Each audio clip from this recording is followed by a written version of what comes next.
ya estamos acá en esta sala de salud mental del 8º Congreso Iberoamericano de Ciencias Forenses. Les damos la bienvenida entonces a cada uno de ustedes. Como equipo del Instituto Médico Legal, saludamos a quienes están conectados hoy desde distintos países de Iberoamérica y también desde las distintas zonas y regiones del país. Gracias a todas y todos por estar hoy con nosotros. Hoy tenemos dos exposiciones. Primero tendremos la exposición de Ana María Bujillar, quien es de la PDI, y luego vamos a tener a la fiscal Yasmín Sáenz.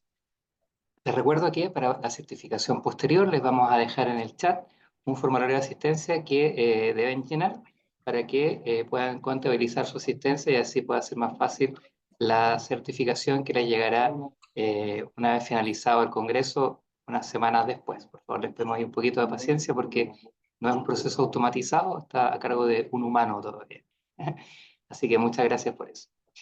Muy bien, entonces a continuación quiero presentar a nuestra primera invitada. Ella es Ana Buquillar Vázquez, es psicóloga de la Universidad de Santiago de Chile y psicóloga clínica de la misma casa de estudios. Es coordinadora técnica del Departamento de Estudios Criminológicos del Instituto de Criminología de la Policía de Investigaciones de Chile. Cuenta además con diplomados en línea de trata de personas de la Universidad Nacional Autónoma de México, diplomado en psicopatología de la Sociedad Chilena de Psicopatología ICHPA, y cuenta también con un postítulo de programa de acreditación tutorial sobre curso de adolescencias complejas de la IARPP Chile, cargo de las docentes Bárbara Ortúzar y Analía Stutman. Además, fue analista en formación de la Sociedad Chilena de Psicoanálisis ICHPA y es miembro de la Federación Latinoamericana de Asociaciones de Psicoterapia, Psicoanalítica y Psicoanálisis, especializada en clínica de adultos. Tiene además experiencias en relatoría en materia de violencia sexual infantil, trauma, psicoanálisis y trata de personas. Y además una vasta experiencia en programas de atención a víctimas de violencia sexual. Es además autora de artículos como Las víctimas y sus procesos de victimización, un análisis sobre la violencia sexual y caracterización de la trata de personas con fines de explotación sexual, un estudio de caso. Así que tenemos una gran invitada para hoy. Le ofrezco el micrófono a Ana Boquillar para que pueda comenzar su presentación. Así que el micrófono y la pantalla es toda suya. Bienvenido. Hola, buenas tardes. Primero que nada quería saber si se escucha. ¿Se escucha bien? Sí. Ya. Muchas gracias por la presentación. Primero que nada agradecer la posibilidad de estar acá, agradecer la invitación del Servicio Médico Legal en nombre del Instituto de Criminología y también de la Policía de Investigaciones de Chile. Hoy día estoy acá como coordinadora de un equipo, pero todo lo que voy a transmitir, todo lo que voy a informar es conocimiento que se ha generado en grupo, que se ha generado como a través de los estudios, también a través de la atención de víctimas, que son víctimas de crimen organizado. Y la idea de hoy día es poder como entregar algunos elementos generales y contenidos, digamos, respecto a cómo comprender, a cómo atender víctimas en el contexto de crimen organizado desde una perspectiva psicosocial. En ese sentido, como las primeras consideraciones para la presentación, quisiera transmitir desde que hoy día vamos a hablar de una mixtura de contenidos, que son mixturas que tienen que ver con que parte de las personas del equipo, de las integrantes del equipo, son personas que trabajaron en el Caos Reparatorio, que es un programa que cerró el 2019 y que tenía una perspectiva de trabajo psicosocial en víctimas de atentados sexuales. También es parte de la información es la que hemos obtenido en la experiencia de la generación de estudios de corte científico, que son estudios que surgen en la medida que distintas brigadas de la Policía de Investigaciones tienen inquietudes respecto a los fenómenos, y en este caso de fenómenos criminales actuales. Entonces hemos tenido como el trabajo de revisar, de conocer, digamos, experiencias comparadas y por otra parte, también parte de lo que voy a transmitir hoy día es la experiencia que hemos tenido como evaluadoras de víctimas de crimen organizado, trata de personas y tráfico de ilícito de migrantes en el contexto de evaluaciones psicosociales de daño. Decirles con eso de que efectivamente, si bien hoy día yo les voy a transmitir información, Esto es un trabajo exploratorio que está haciendo el Instituto de Criminología respecto a cómo responder a los requerimientos nuevos de la Fiscalía en torno a evaluaciones psicosociales que tengan un enfoque psicosocial, evaluaciones psicosociales que tengan un enfoque en el rescate de los elementos de vulnerabilidad que tienen las víctimas porque constituyen medios comisivos en la lógica del crimen organizado y de trata de personas principalmente. Hoy día es un trabajo exploratorio porque es un trabajo que no está formalizado como en la metodología CABA-INSCRIM que realizan mis compañeras del CABA pericial, pero sí se está respondiendo a la demanda del Ministerio Público con los otros equipos que constituyen el Instituto de Criminología. Entonces, como pueden ver en la PPT, el Instituto de Criminología hoy día tiene 3 departamentos. Uno de ellos es el CABAS pericial, que son como los primos hermanos del área de evaluación de víctimas del servicio médico legal. Otro equipo es el que compone el Departamento Criminológico de Investigación Forense, que es un equipo interdisciplinario que está compuesto por trabajadores sociales, psicólogos y oficiales policiales con formación en las ciencias sociales. Por lo tanto, es un equipo multidisciplinario y estamos el equipo de Departamento de Estudios Criminológicos, que también es un equipo multidisciplinario, compuesto por trabajadoras sociales, psicólogas, y hoy día tenemos el beneficio de contar con una pasante de la Universidad de Concepción que está haciendo su formación en sociología. Entonces, debido a la conformación de los equipos, es que hoy día el instituto está explorando la forma en cómo contestar la demanda de evaluaciones de daño en el contexto de víctimas de crimen organizado que tengan la posibilidad de dar una respuesta psicosocial o una visión psicosocial a las preguntas del Ministerio Público. Es importante considerar que esta adaptación que está haciendo el instituto responde a los nuevos fenómenos criminales eh, y que efectivamente formalizar una metodología hoy día es un camino a realizar, los equipos estamos conversando como a modo de poder avanzar hacia allá, pero lo que les voy a contar no tiene que ver con las evaluaciones periciales bajo la metodología SCABA e INSCRIM, sino que son otro tipo de trabajos que realizan los otros equipos, principalmente el equipo en el donde hoy día estoy trabajando.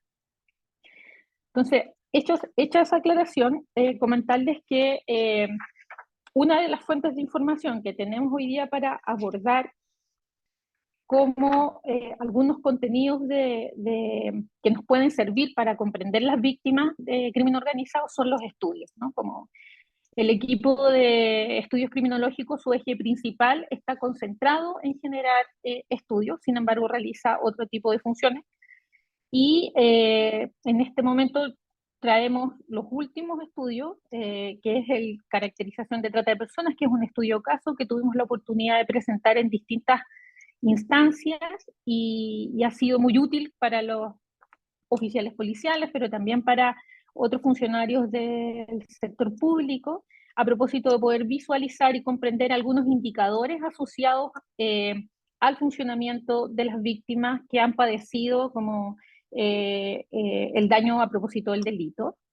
El segundo es un estudio que se realizó en distorsiones cognitivas en imputados que fueron periciados acá en el instituto y que a propósito de esas pericias se levanta un trabajo respecto a las distorsiones cognitivas que tienen estos imputados respecto a las nociones de sexualidad principalmente que tienen y cómo desde ahí pueden justificar o argumentar una expresión de la sexualidad que se aleja de la norma. Y por otra parte está un estudio que hicimos también en el equipo de violencia sexual, en donde caracterizamos las víctimas, pero es un estudio netamente cuantitativo, entonces trabajamos con una muestra de 520 víctimas, carpetas en el fondo de víctimas, que derivaron de la atención del CAS reparatorio. Y también es un estudio que nos ha permitido ir reflexionando y conformando algún tipo de entrevista, de mirada respecto a cómo abordar a las víctimas que hoy día nos hemos visto en la necesidad de evaluar.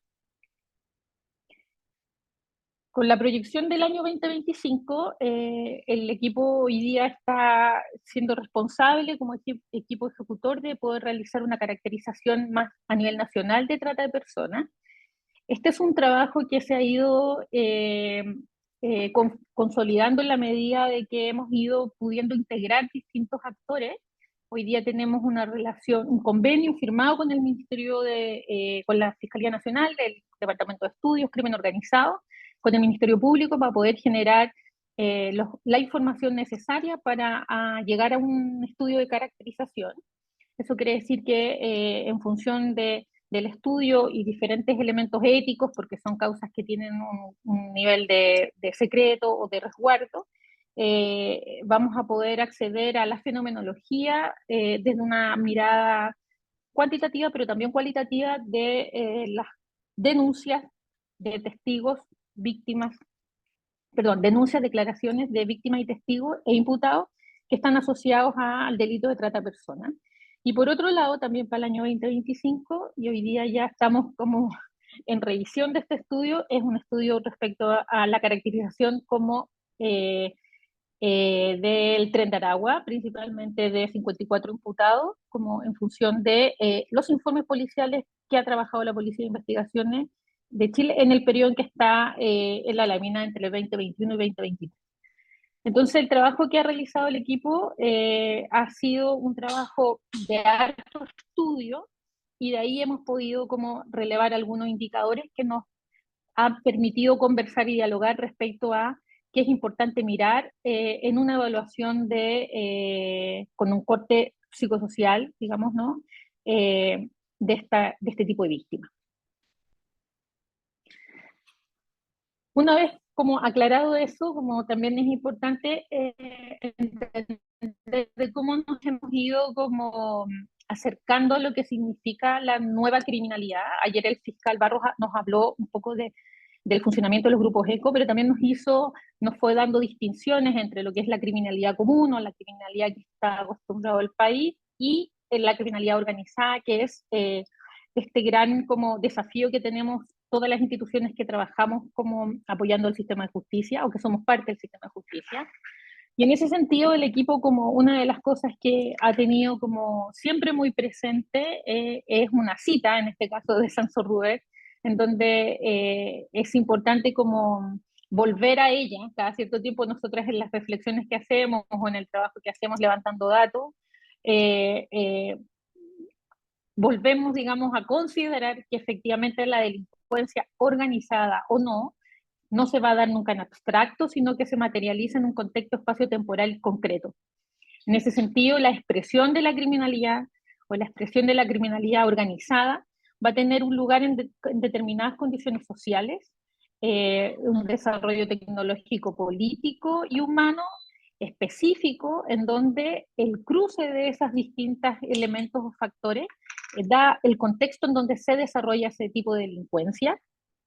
Entonces, en ese sentido, más allá de los problemas conceptuales que existen respecto a poder definir crimen organizado, que es un gran problema que tienen los países, también es importante considerar que el desarrollo de este tipo de fenómenos se da en términos específicos, en una realidad específica, que es nuestra realidad y nuestra cultura en esos términos, ¿no? Como finalmente, por muchos problemas que hayan respecto a la conceptualización, en el equipo también hemos ido conversando cómo es que es la cultura finalmente en la que estamos insertos todos, en donde se asienta, digamos, y se instala estas nuevas formas de criminalidad. Esa es una cita de Sanso Ruber, que es un autor bastante interesante para que la puedan como revisar. Y en ese sentido, el crimen organizado, como nosotras tenemos la experiencia como al trabajar como en la policía, de cómo los oficiales, en la medida que van investigando o encontrándose con distintos casos, empiezan a inquietarse respecto a la manifestación de ciertos elementos. Los estudios del equipo surgen así, porque las brigadas tienen interés en poder sistematizar información, en poder como organizar el conocimiento que tienen los oficiales de una manera más objetiva, con software, con métodos de investigación, para que ese conocimiento, que puede ser más intuitivo, que puede ser un conocimiento valioso desde la experiencia, pueda ser objetivizado, evaluado, sistematizado y entregado a la comunidad. Entonces, en esos términos son los mismos oficiales los que se acercan al equipo, al instituto, a preguntar por ciertos fenómenos nuevos, y el equipo hace una propuesta de estudio, y en ese sentido, todo lo que ha sido de crimen organizado, ya sea el estudio de trata de personas, el estudio de crimen organizado transnacional con el fenómeno Tren de Aragua, nos permite ir viendo elementos que están en esta PPT, que es principalmente la plasticidad y el dinamismo con que se desarrolla el crimen organizado en los países, porque no es un problema de este país, digamos, ¿no? Como eh, eh, hace poco en la Xochicrim, a lo mejor tuvieron la oportunidad de visitar, se lanzó un libro de un estudio etnográfico de cómo se expresaba el crimen organizado en el corredor del Darién, y es impresionante cómo se van montando distintos servicios o distintas como, sí, servicios para que el fenómeno criminal se vaya sosteniendo en el tiempo y vaya reproduciéndose también en el tiempo, independiente de quienes ocupan los roles o de quienes ocupan ciertas funciones. Entonces, una de las características, que lo dicen varios autores, como los que están ahí en la PPT, tiene que ver con un eje de multifunciones que existe en el crimen organizado. Esto tiene que ver con la capacidad de adaptarse a los cambios sociales, económicos, políticos, culturales a lo largo de la historia. Y, como decía ayer el fiscal, se tiende a creer, o en realidad es así, van mucho más adelantados que la reacción del Estado o la reacción de las policías, un poco por la flexibilidad que tienen versus las instituciones públicas, que tenemos una burocracia, normativas, etcétera, para poder movilizar objetivos, recursos, etcétera. En ese sentido, la multifunción en el eje como un elemento o un componente del crimen organizado, quizás hay que imaginárselo precisamente como un, eh, un imputado, un sospechoso que cumple una función de soldado, por ejemplo, y que está muy en la ejecución del delito, también en algún momento puede tener un rol de eh, liderazgo, ya sea mando medio o mando alto, y tomar decisiones de una manera como rápida, ¿no? Y también cambiar el eje de negocio, ¿no? Como ayer el fiscal hablaba de esta lógica de el concepto de negocios o una mirada empresarial del crimen organizado, porque efectivamente pueden diversificar los servicios de una manera bastante amplia, ¿no? Como, así como nosotros vamos especializándonos, al parecer el crimen organizado hoy día ha demostrado que la especialidad es importante, pero también la flexibilidad para moverse de un cargo a otro, de un rol a otro, etc. Otro elemento es el dinamismo, que un poco ya lo he ido poniendo como en palabras, y que tiene que ver efectivamente con la rapidez con que se incorporan las tecnologías, con la rapidez con que se adaptan a la cultura tecnológica, por ejemplo, es un buen ejemplo.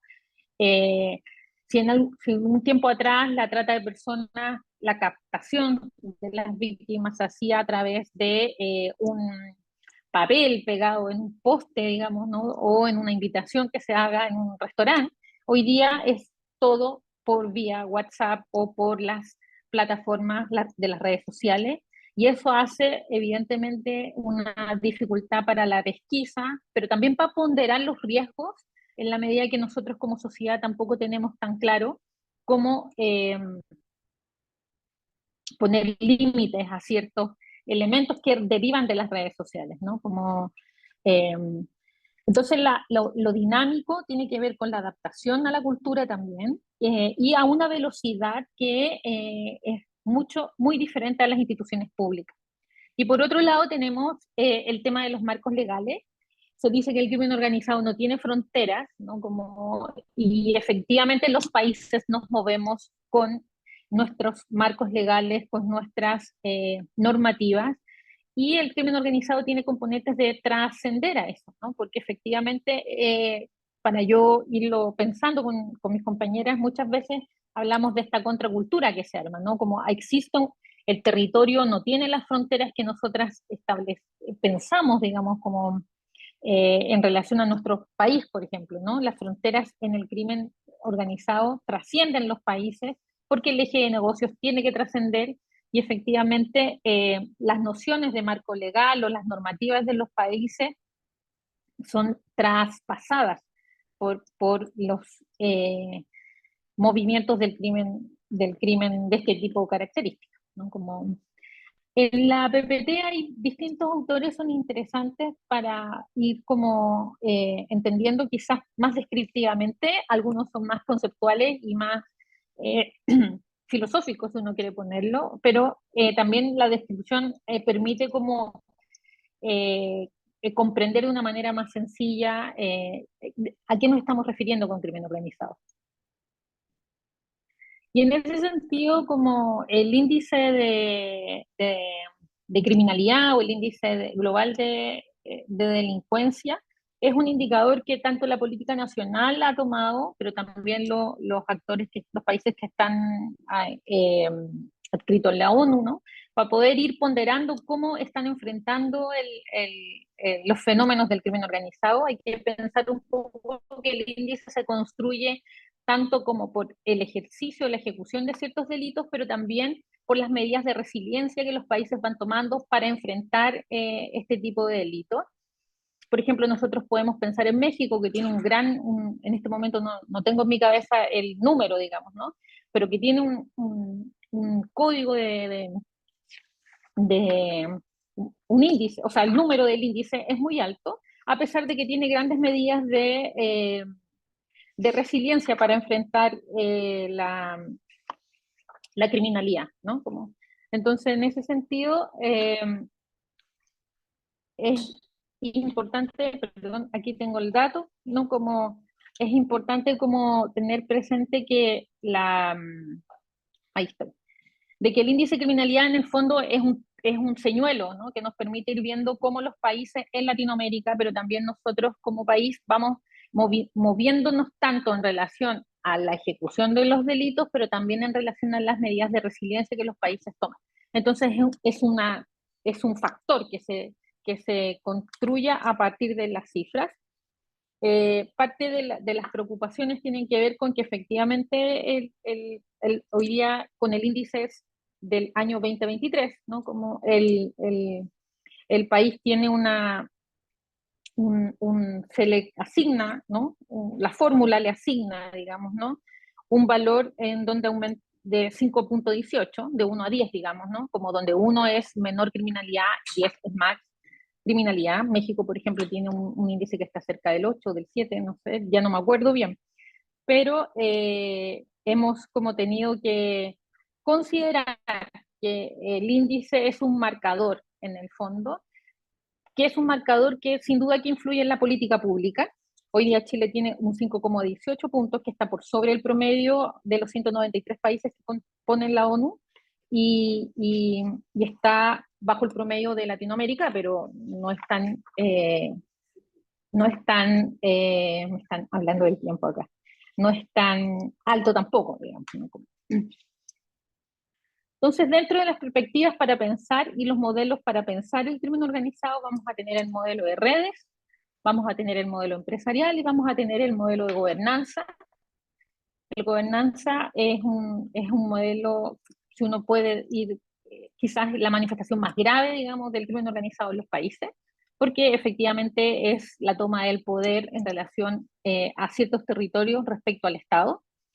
Y los modelos de redes y de empresarial, todos estos modelos pueden convivir, ¿no? Como no es uno o el otro.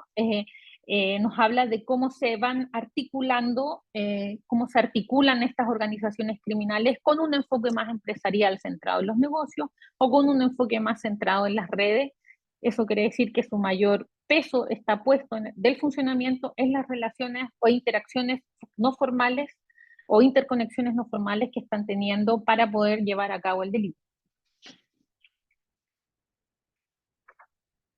Considerando la multifunción también y el índice incluso, ¿no? Donde el índice define los mercados criminales, pero también la multifunción, que es uno de los componentes más importantes del crimen organizado, es que nosotras, en la medida que nos acerquemos a víctimas de crimen organizado o al fenómeno del crimen organizado, aparte de ver lo que acabo de escribir, vamos a encontrarnos con delitos asociados o delitos conexos, que muchas veces las investigaciones van a partir por un delito, el más típico en Chile tiende a ser el de narcotráfico, o era el de narcotráfico, y en su desarrollo investigativo empiezan a aparecer delitos conexos, digamos, como el de trata de personas, tráfico ilícito de migrantes, agresiones sexuales, y en esa figura se puede ir pesquisando cuáles son algunos delitos más instrumentales, como el homicidio y los secuestros y las extorsiones, versus los delitos que sí mueven de una manera más efectiva el dinero o el lucro,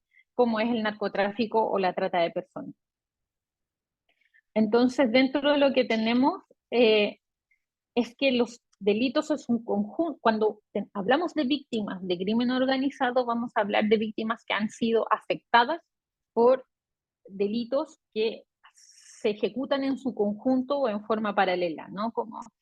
Entonces, por eso, en trata de personas, por ejemplo, se habla de que las víctimas sufren de delitos pluriofensivos, ¿no? O es que la trata de personas es un delito pluriofensivo en la medida que afecta aspectos como la dignidad humana, la integridad moral y la libertad, ¿no? Esto es una discusión jurídica, nosotros no tenemos tiempo para entrar en esto, pero efectivamente hay abogados o hay una escuela, ¿no?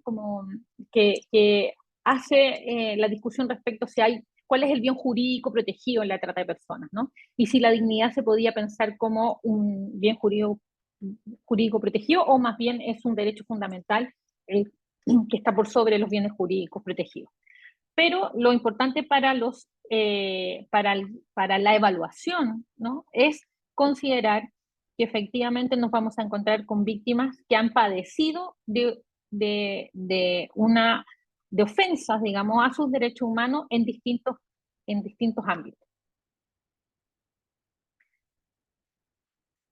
Una vez hecho el contexto de lo que es el crimen organizado, yo solamente dije como elementos muy generales, ¿no? Pero que es importante tenerlos a la vista, porque cuando tengamos que evaluar o atender, hacer una primera acogida, evaluar los elementos de análisis que nos van a permitir pensar en qué tipo de intervención o qué tipo de entrevista investigativa o qué tipo de entrevista pericial o qué tipo de entrevista en evaluación voy a hacer, es precisamente estos dos elementos. Lo general respecto al crimen organizado, pero también lo que significa, digamos, ser víctimas de este tipo de delito.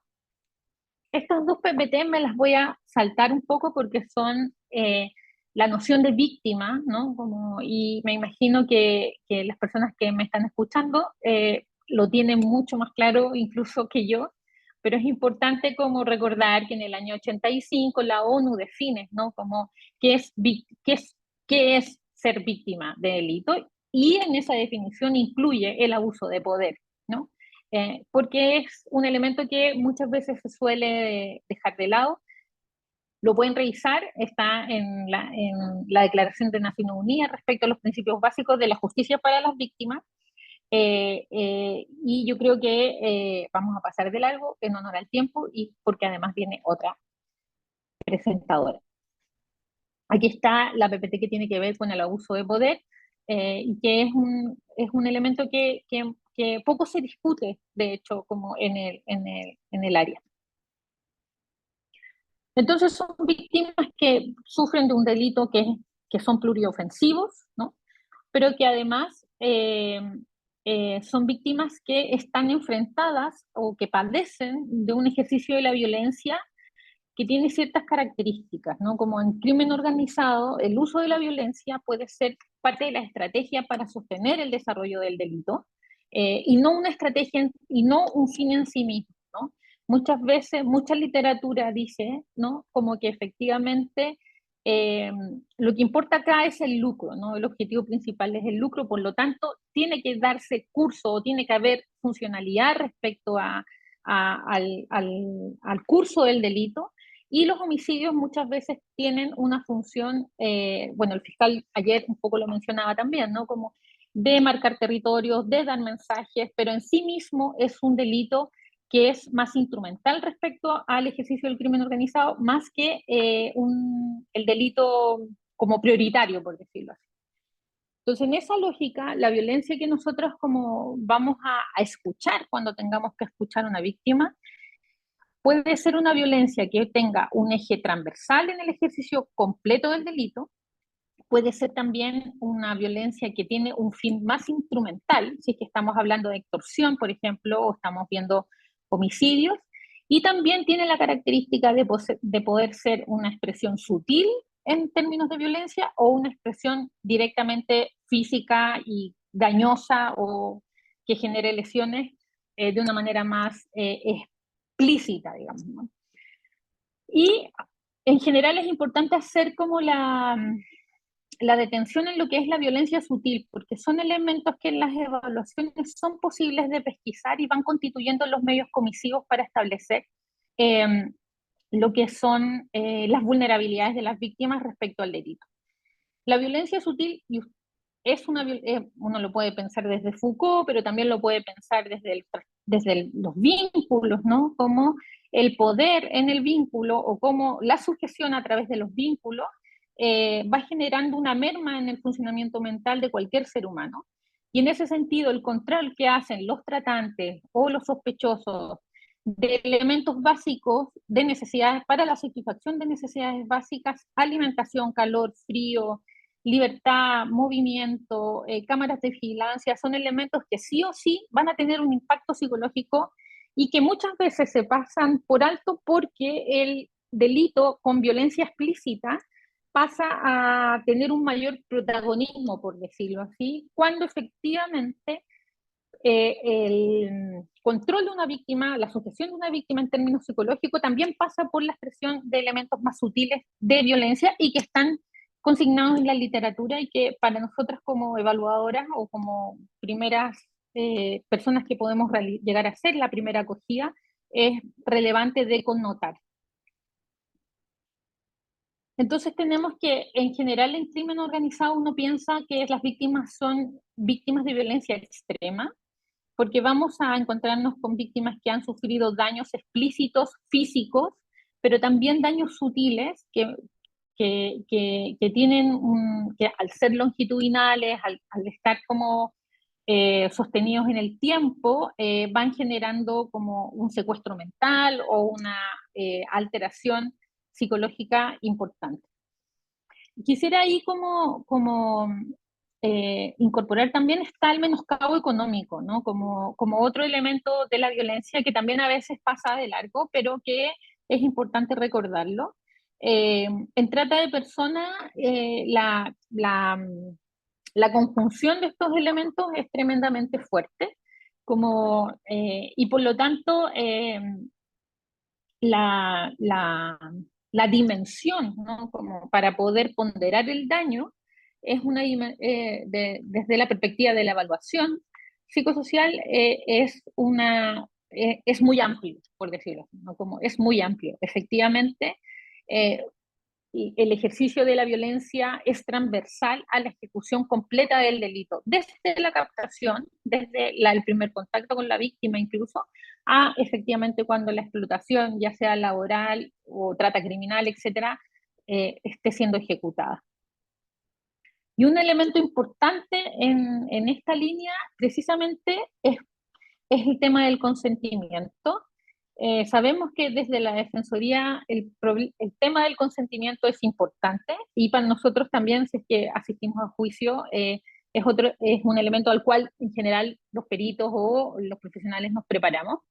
En ese sentido, como son delitos que se dan conexos, o sea, tráfico ilícito de migrantes con tráfico de armas, o tráfico de drogas, o trata de personas con tráfico de armas, muchas veces la hipótesis del caso se arma o se sostiene sobre que las víctimas han participado o no y han consentido o no, tanto a la ejecución del primer delito, o sea, trasladarse de un país a otro en un contexto de ilegalidad o irregularidad, versus el segundo delito, que sería, por ejemplo, traficar armas o drogas, ¿no? En trata de personas, la legislatura es contundente, porque desde el protocolo de Palermo que se habla de que los consentimientos son viciados, también existe como el pronunciamiento del alto comisionado respecto a las víctimas de trata de personas, con la aprehensión de que es importante velar por no criminalizar rápidamente o tener cuidado respecto a eso, porque efectivamente el consentimiento se da en contextos muy alterados muchas veces, ¿no? Como la víctima es engañada, ya sea parcialmente o completamente, la víctima viaja extorsionada o la víctima es drogada, sufren elementos de sumisión química. Entonces, la posibilidad de consentir y tener y expresar una toma de decisiones como con, con a conciencia, digamos, con todos los elementos eh, de la racionalidad o de los procesos cognitivos, es algo que es importante como ponderar en el momento de ir como haciendo esta evaluación, ¿no? Hay legislaciones como la Argentina donde efectivamente en el Código Penal aparece que es un consentimiento directamente viciado, ¿no? Como en otras legislaciones no aparece y por lo tanto los profesionales nos tendemos a pronunciar. Entonces, dentro de esos elementos, el consentimiento se suma entonces al tema de la vulnerabilidad. Eh, Parte de lo que ha pasado en el INSPIM es que efectivamente los fiscales han pedido, ¿no?, como evaluaciones asociadas a eh, relevar los elementos de vulnerabilidad de las víctimas previo a, por ejemplo, en trata de personas, previo al proceso migratorio o posterior al delito o durante el mismo delito. Y dentro de lo que hemos podido como identificar es que el uso de la vulnerabilidad efectivamente es parte de las estrategias para generar la comisión del delito, igual que el ejercicio de la violencia. Por lo tanto los consentimientos se dan en estos ejes, ¿no? Como son factores, es un fenómeno que se da asociado, el consentimiento en el contexto del delito que estamos hablando, se da asociado por factores que tienen que ver con la vulnerabilidad o con la violencia, ¿no? Y respecto a la vulnerabilidad es importante desalojar o desasociar el concepto con respecto a la pobreza, porque efectivamente, como aparecen aquí los autores, que son autores que van relevando la vulnerabilidad son tres miradas distintas, pero es importante para los profesionales tener presente que es un conjunto de desventajas que se da en un tiempo, espacio específico, ¿no? Y que esas desventajas tienen que ver con elementos sociales, biográficos, comunitarios, y que es una coexistencia de estos elementos que hacen que una persona deje de contar o pueda o no cuente, digamos, ¿no?, con la posibilidad de encontrarse fuera de una situación límite, ¿no? Como la última habla de eso, ¿no? Como que es una vulnerabilidad eh, social como circunstancias límites en el cual la persona se ve sin apoyos, auxilio o ayuda por parte de sus familiares, conocidos o amistades, y al mismo tiempo sin la protección de las instituciones. Entonces, este autor incorpora como la responsabilidad del Estado, ¿no?, respecto a la vulnerabilidad social de las víctimas, digamos.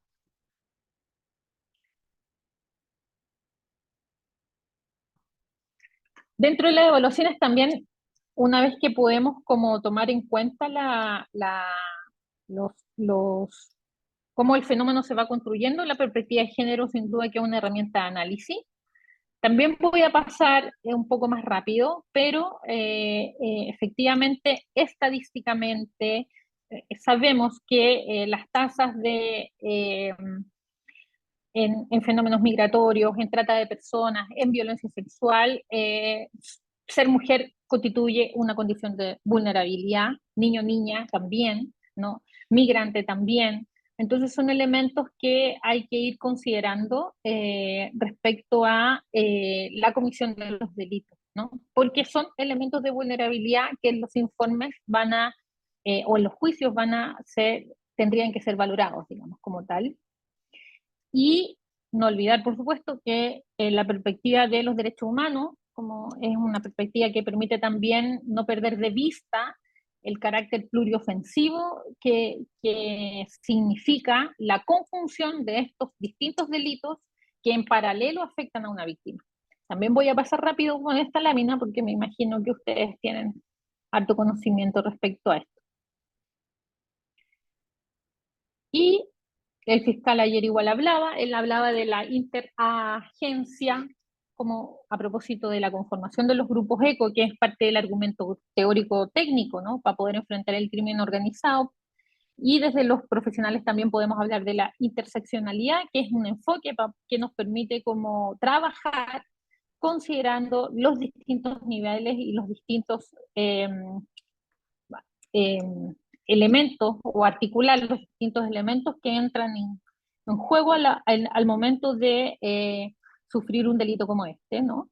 Entonces, es importante quizás ahí que no es el impacto psicológico y por otro lado el impacto social, sino que es la conjunción de esos elementos, o como habla Barudi, ¿no? Como es la violencia agregada, ¿no? Es la conceptualización de la violencia agregada lo que va a permitir pensar a las víctimas de una manera distinta a la que habíamos pensado hace 5 años atrás, digamos, como en la misma línea. Entonces yo creo que ya vamos a ir concretizando. Son víctimas polivictimizadas, ¿no? Como nosotros tenemos, Chile tiene la cercanía, digamos, con Barudie a propósito de toda su enseñanza, Phil Kelhor también, y efectivamente la necesidad de pensar a las víctimas de una manera, no por delito, digamos, ¿no? Sino cómo la violencia agregada va influyendo y va dañando, es un elemento que desde la teoría de la polivictimización es importante sostener. Y para los psicólogos también están los conceptos de estrés postraumático, ¿no? Como yo me imagino, porque creo que le estoy hablando como a personas del médico legal y otras personas que saben mucho, porque no veo a nadie, porque saben mucho más de estrés postraumático y también de el trauma complejo. Tenemos acá la cita de su autora, como sabemos que está incorporado en el CIO-11 hoy día y que es un elemento que podemos como eh, tomar a la hora de poder comunicar a los jueces o poder plasmar en un informe o hacerle una evolución a una víctima respecto a qué procesos fisiológicos, psicológicos, relacionales y sociales está padeciendo a propósito de haber experimentado una traumatización compleja, principalmente yo diría, ¿no? Como uno podría ver estrés postraumático en un inicio, ¿no? Cuando las víctimas son rescatadas. Recordemos que muchos de estos delitos se producen por la denuncia o por el trabajo de delitos conexos, o sea, en trata de personas, en la tasa de denuncias baja, más bien se rescatan víctimas en el contexto del rescate de investigaciones por droga. Lo mismo va pasando con tráfico de migrantes y tráfico de armas. Entonces, quizás en ese momento en que la policía rescata a esa víctima y la saca de donde está en la casa, o donde está siendo explotada, o donde está siendo encerrada, digamos, en trata laboral, por ejemplo, sí se desencadenan efectos de trauma agudo, o estrés postraumático agudo, o estrés traumático, pero uno debería pensar que esto ha sido prolongado en el tiempo y por lo tanto van a haber varios elementos psicológicos que tienen que ver con alteraciones yoicas, ¿no? Como desde la regulación emocional, desde la interacción y en el ámbito relacional y también en relación al sí mismo, que van a estar alterados a propósito de la experiencia traumática. Entonces, haciendo todos estos elementos más conceptuales, queríamos transmitirles también como qué elementos hemos visto nosotras, cuándo específicamente se nos ha solicitado, ha sido poco, ¿no? Que hagamos evaluaciones de este tipo. Y claramente tenemos una dificultad que empieza a chocar con el modelo que habíamos desarrollado anteriormente, que es efectivamente que existe una urgencia de la evaluación en tanto muchas víctimas deben volver a su país.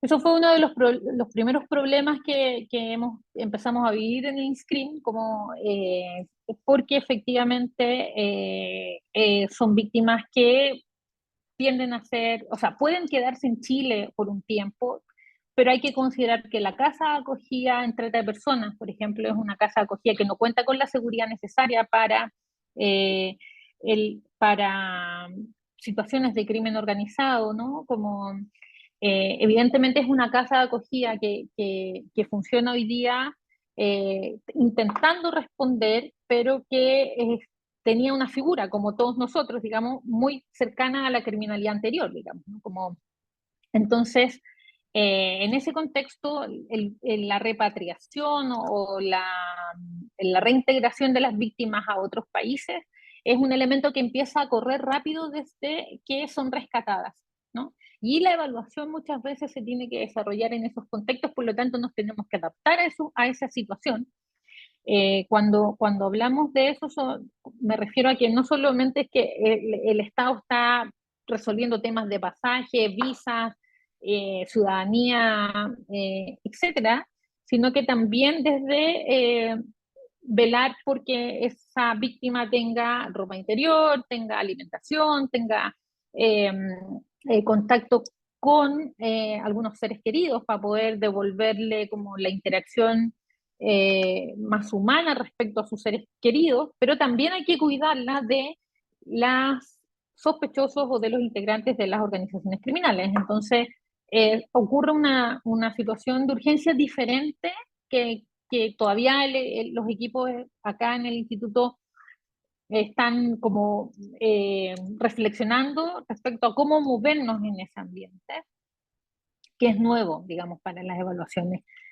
Son víctimas que son amenazadas, que están extorsionadas, que muchas veces no van a facilitar la colaboración. De hecho, uno colabora una y cinco no colaboran, porque efectivamente hay riesgo vital, ¿no? Como yo creo que ahí el equipo en algún momento tuvo que hacer como conciencia de que es de riesgo vital la relación que tienen con los tratantes, tanto porque ellos mismos les pueden rescatar, para seguir con el eje de negocio o también porque está la presión de que no vayan a develar información. Entonces, son víctimas con mucho miedo. Aparecen, yo diría, como efectos traumáticos muy agudos en un principio por el temor, que es un temor real, ¿no? Como no está a nivel de la fantasía, ¿no? La protección de las víctimas debe ser rápida y efectiva. Los Estados miembros de la ONU están obligados a responder de una manera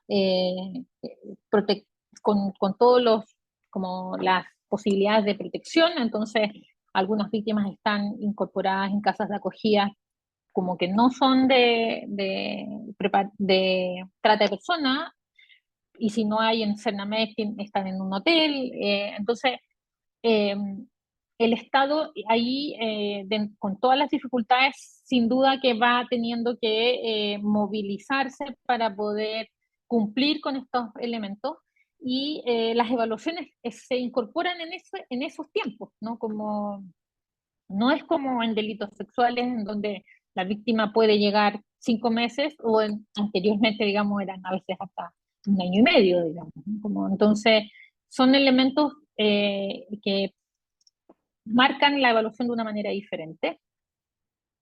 Dentro de eso también se ha ido como integrando la necesidad de incorporar las otras fuentes de información.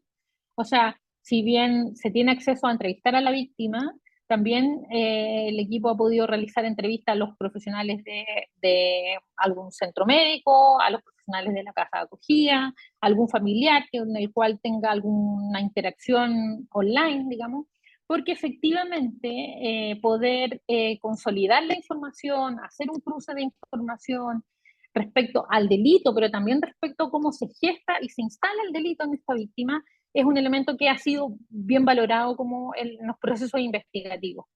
Y también en el desarrollo del curso penal, digamos, ¿no? Como ahí comentarles que en ese trabajo muchas veces se ha tenido que compartir información específica con los fiscales porque las carpetas investigativas en esta situación no llegan tan contundentes como en otras situaciones, digamos, ¿no? Como no es una carpeta investigativa que uno pueda como eh, usarla porque está recién empezando muchas veces, o porque en el crimen organizado las causas también son fragmentadas por resguardo del Ministerio Público y por el resguardo y también por los ejes de los delitos, ¿no? Como es difícil, por ejemplo, que la víctima en trata de personas llegue con información de lavado de activos, ¿no? Porque efectivamente son ejes investigativos que, si bien el fiscal puede tenerlos a la vista, no van a estar de acceso tan disponible para que nosotros podamos pensar el caso desde ahí también, ¿no? Entonces, en esos términos es información. Son carpetas que se están construyendo, son carpetas fragmentadas, son carpetas que llegan con poca información, y además, en la medida que uno hace buenas entrevistas y cruza información con otros actores, lo que implica terreno, entrevistas a otros profesionales, etcétera, va obteniendo información que es importante para la investigación. Y nosotros, claro, nosotras en el contexto de la Policía de Investigaciones estamos un poco también obligadas a entregar toda esa información para que la investigación de delitos, del delito, ¿no? O sea, direcciones, teléfonos, nombres, apodos, sea como, empiece a tener como, sea más sólido. Entonces, eso es un elemento que en evaluación de violencia sexual, por ejemplo, de violencia intrafamiliar, es mucho menor, ¿no? Mucho menor. También está el hecho de que las víctimas se involucren en otros delitos, con toda la discusión que acabamos, que yo les he planteado respecto a el consentimiento, etcétera, la violencia, pero se involucran en otros delitos, y eso también hay que ponderarlo a la hora de las evaluaciones, ¿no? Como eso es un eje que impacta en la víctima, pero también impacta respecto a los evaluadores de cómo enfrentar esa información, cuándo se entrega, cómo se entrega, eh, que, eh, porque las preguntas respecto a cuál es el nivel de participación, etcétera, son siempre preguntas bien delicadas, digamos, que hay que trabajar mucho para poder resolver las implicancias de eso, ¿no? Como tenemos carpeta investigativa con poca información, que ya lo dije, las causas son fragmentadas, las víctimas. Lo otro es que efectivamente hay víctimas con discursos aprendidos, muy automatizados, un poco ahí hay que discriminar como el efecto del trauma a propósito del ablandamiento emocional que viven las víctimas, pero también el ejercicio de discursos aprendidos que muchas veces los tratantes, ya sea, o los captadores, las obligan a aprender, y que uno tiene que poder discriminar, digamos, de qué fenómeno estamos hablando, ¿no? Como si está transmitiendo información que está cubriendo o encubriendo algo, o efectivamente hay aplanamiento emocional y baja emocionalidad y el discurso suena muy automatizado. Son elementos que claramente entran bajo el criterio de análisis de los equipos. Eh, También eso tiene relación con que muchas víctimas no se sienten víctimas, que es algo que se dice harto, pero que efectivamente es importante pensar cómo los fenómenos psicológicos, psicosociales que hay detrás, finalmente se manifiestan a través de esta falta de identidad de víctima, porque efectivamente ser víctima significa muchas otras cosas más, tanto familiares, emocionales, bueno, los impactos subjetivos que cada caso tendrá sus diferencias, digamos, ¿no? Como, eh, entonces, esto estoy terminando, como dentro de lo específico que les queríamos contar, aparecen estos elementos, ¿no? Como que las evaluaciones se han visto como con desafíos respecto, por ejemplo, integrar las condiciones socioculturales de las víctimas, ¿no? Hoy día hay harta víctima que es originaria de otro país, entonces hay que entender las condiciones psicosociales de esas víctimas en otros lugares. De ahí hemos pensado en el equipo como qué importantes son los antropólogos, qué importantes son los sociólogos, ¿no? Como para poder ponderar lo que les va a, lo que significó para esa víctima iniciar un traslado. Las condiciones psicológicas, que algo he dicho, la resistencia, ¿no? que presentan las víctimas, el desarraigo, que es el duelo, ¿no? Hay que hablar también de los duelos migratorios, hay que hablar de qué significa un desarraigo como para las víctimas de tráfico, por ejemplo, ¿no? Las dificultades para identificarse como víctima, que es más allá de esa frase, hay que ponderar lo que está pasando subjetivamente y psicosocialmente. La desconfianza hacia los organismos policiales, ¿no? Que es, obviamente en el circuito del delito aparece la posibilidad de ellas sentirse involucradas 100% en la ejecución de delitos porque han sido obligadas o porque efectivamente han consentido de una manera viciada, ¿no? Como, y lo que hemos visto harto es que son oscilantes en la cooperación con la investigación, a veces pueden estar muy presentes y otras veces muy resistentes a poder como colaborar.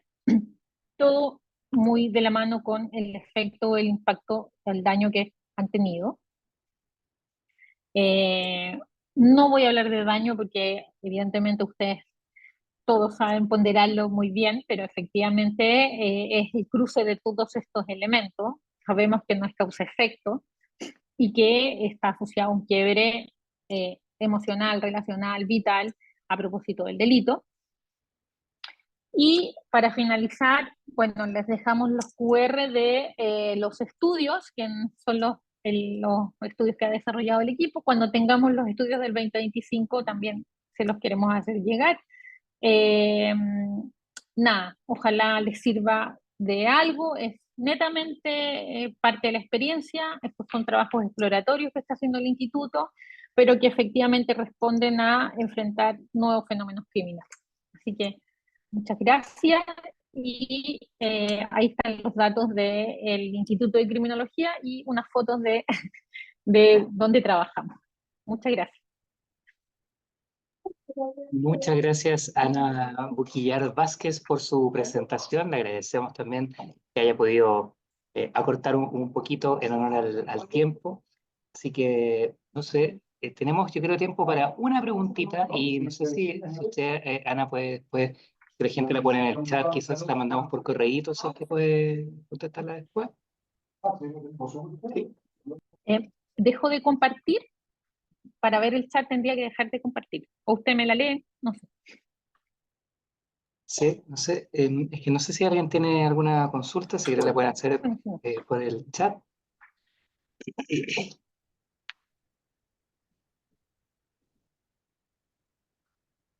De ser no hay ninguna.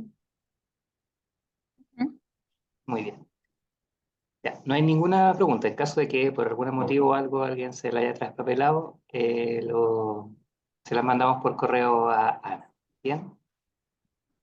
Okay. Bien, entonces le agradecemos entonces a Ana Buquillar por su presentación y bueno, tenemos a la fiscal Yasmín Sález, que es nuestra próxima invitada en la sala, o sea, ya está lista, digamos, pero vamos a hacer un breve break de 10 minutitos para que puedan ir a estirar las piernas, hacer un café, un tecito, lo que sea, y volvemos entonces a las 15:30, ¿ya?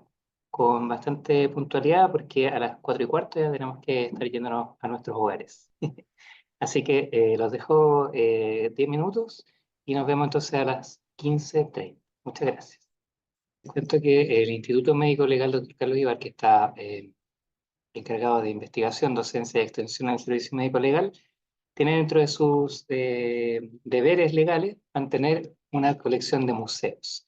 Y es justamente eso lo que tenemos acá en el edificio histórico de Avenida La Paz 1012, que ustedes pueden visitar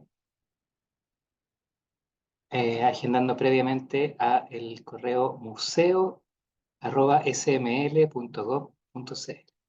Así que voy a dejar con el video unos minutos, que dura 2 minutos, y después seguimos con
Muy bien, ya nos vamos a ir reincorporando a lo que es esta sala de salud mental del octavo Congreso Iberoamericano de Ciencias Forenses organizado por el Instituto Médico Legal Dr. Carlos Ibar. Y les recuerdo que para poder después tener su certificación deben anotarse sí o sí en la lista de asistencia que les vamos a compartir en este momento a través del chat. Si no se inscriben en la lista, no van a tener su certificado. Así de simple, así de claro. Ya. Vamos entonces, en honor al tiempo, a continuar con nuestra sala para poder presentar a nuestra próxima invitada. Bien. Nuestra próxima invitada es la fiscal Yasmín Salet Morales, quien es fiscal del Ministerio Público, abogada, y ha sido fiscal jefe de Fragancias, primeras instrucciones en la Fiscalía Metropolitana Sur. También trabajó como fiscal adjunto, delitos sexuales y violentos, delitos generales de flagrancia también de la Fiscalía Metropolitana Sur, y actualmente se desempeña en la Fiscalía de Género, delitos de violencia intrafamiliar y sexuales de la Fiscalía Metropolitana Sur. Tenemos aquí entonces el agrado de contar con ella acá, así que le dejo la pantalla para que pueda compartir y comenzar su presentación. Cal, bienvenida y muchas gracias por estar hoy con nosotros. Vamos a compartir inmediatamente para empezar. ¿Ahí se ve, don Ramiro? ¿Sí? Sí, se ve súper bien, fiscal. Muchas Ya, gracias. muchas gracias. Bueno, buenas tardes a todos. Voy a presentarme en primer lugar. Mi nombre es Yasmín Salet Morales. Yo soy fiscal adjunto jefe actualmente de la Fiscalía de Género, Violencia Intrafamiliar y Delitos Sexuales de la Fiscalía Metropolitana Sur. Me desempeño en este cargo hace ya 6 años. Y como fiscal me desempeño en el Ministerio Público desde hace ya 20 años. En ese orden de ideas fui invitada a compartir con ustedes mi experiencia como fiscal adjunto en relación con un tema bastante interesante y que claramente nos aqueja a nosotros como institución de persecución penal y al servicio médico legal en general y a todos los peritos, tanto privados como públicos, en relación con la nueva criminalidad. Y en particular se me pidió explorar y exponer el tema relativo al impacto que esta nueva criminalidad tiene en la labor pericial en materia de salud mental. Como ustedes ya saben, en términos generales y un poco para contextualizar en qué va a consistir mi exposición, es que el derecho o los temas jurídicos en términos generales consisten en un derecho, en una ciencia social, ¿no es cierto?, en que nuestra labor como juristas está vinculada estrechamente con el desarrollo social, las relaciones interpersonales y la vida en comunidad, en términos generales. Esta vida en comunidad que es esencialmente dinámica y que va cambiando día a día a lo largo de la historia. Y estos cambios pueden ser abruptos, pueden ser lentos, pueden estar relacionados con la tecnología, pueden estar relacionados con la naturaleza. Todo influye, ¿no es cierto?, en la dinámica de la realidad contingente a la que se aplica el derecho social, tal y como está definido el derecho o las labores jurídicas en términos generales. En ese orden de ideas, la Constitución Política del Estado es aquella que plasma las normas básicas que regulan la vida en sociedad, ¿no es verdad? La vida en comunidad, esta vida dinámica que se va desarrollando está plasmada en la Constitución Política del Estado. Esto no solamente en Chile, sino que en todos los países del mundo.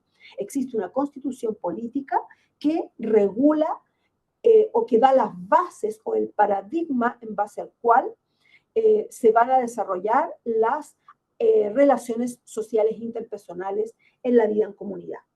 Nuestra Constitución Política del Estado establece como garantía constitucional el derecho a la integridad psíquica de las personas. El artículo 19 de la Constitución, en el número 1, parte consagrando el derecho a la vida y a la integridad física y psíquica de las personas. Es decir, la vida psicológica, psíquica y mental de las personas en nuestro ordenamiento jurídico está reconocido a nivel constitucional, es decir, es considerado un derecho humano, como en toda, ¿no es cierto?, como todos sabemos que es un derecho humano, pero también en nuestra Constitución Política de la República.